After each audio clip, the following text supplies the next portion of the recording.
Christophe Join. Madame la Présidente, chers collègues, depuis plus d'un an, Nantes Métropole est l'un des 10 territoires démonstrateurs de la stratégie de prévention et de lutte contre la pauvreté des jeunes. Malgré des débuts compliqués, les 6 projets mis en place montrent la capacité de notre territoire à se saisir des questions de solidarité et à agir. Il faut en avoir conscience et l'assumer politiquement. Les métropoles peuvent jouer un rôle majeur en matière de solidarité et vu les circonstances, la nôtre va devoir renforcer sa stratégie de lutte contre la pauvreté. Il faut développer avec nos partenaires institutionnels et l'ensemble des acteurs du territoire des dispositifs spécifiques d'aide aux jeunes en termes d'éradication de la pauvreté et d'insertion dans la vie sociale et économique. De manière générale, la paupérisation des jeunes et leur exclusion des systèmes d'accompagnement est un sujet grave.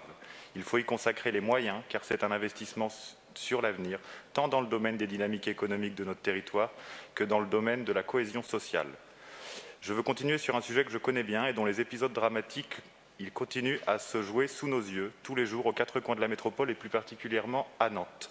La question centrale aujourd'hui, sur laquelle il nous faut aller vite, c'est celle des personnes à la rue ou mal logées. On va pouvoir continuer à poser des rustines ici ou là avec des plans de pauvreté bien pensés et d'ailleurs menés avec soin par les services et les acteurs.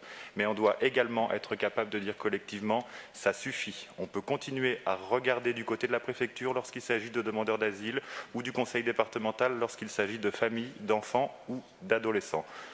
Je crois que ce temps est révolu et l'heure n'est plus à la complainte de dire telle ou telle institution ne fait pas correctement son travail. Nous avons dans les rangs de cette Assemblée une majorité de gauche qui ne doit plus se poser la question de savoir si elle doit agir ou pas. Chaque drame, chaque nuit qui passe, accuse chacun et chacune d'entre nous. C'est d'ailleurs ce que sont venus nous rappeler ce matin les associations et les collectifs à la veille de la Journée mondiale du refus de la misère.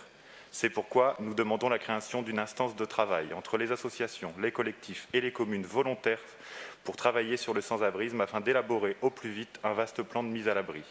Je veux terminer par une citation de l'abbé Pierre qui fera sûrement consensus sur nos bancs. Il disait « C'est quand chacun de nous attend que l'autre commence que rien ne se passe ». Merci de votre attention. Merci.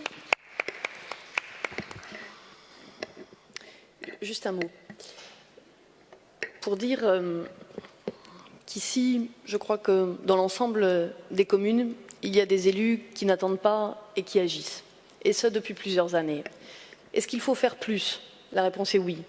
Est-ce qu'on a pris des engagements forts ensemble sur ce sujet? Je pense à la question du 1%. La réponse est oui. Est-ce que l'histoire commence en 2020? La réponse est non.